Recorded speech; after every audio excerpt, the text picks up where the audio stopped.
काही एक्स हे वाय आहेत, काही एक्स हे वाय येणार आहेत. पुढे म्हणले फक्त काही वाय हे झेड आहेत.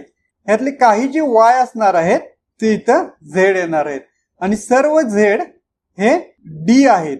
सर्व जे झेड असणार आहेत ते डी असणार आहेत. निष्कर्षामध्ये आपल्याला म्हणलेलं आहे की काही वाय हे डी आहेत. आता जे वाय असणार आहेत जे झेडच्या मध्ये जातात ते डी असणारच आहेत. त्यामुळं काही वाय हे झेड आहेत हे आपलं निष्कर्ष बरोबर येईल. त्यानंतर त्यांनी म्हणलेलं आहे कोणतेही वाय कोणतेही एक्स हे झेड नाही. कोणतेही एक्स हे झेड नाही म्हणलेलं आहे.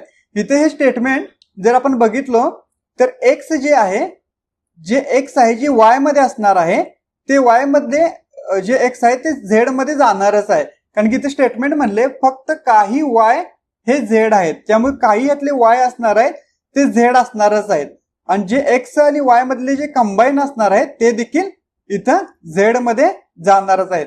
त्यामुळे त्यांनी म्हणले की कोणतेही एक्स हे झेड नाही हे विधान इथं चुकीचं येणार आहे.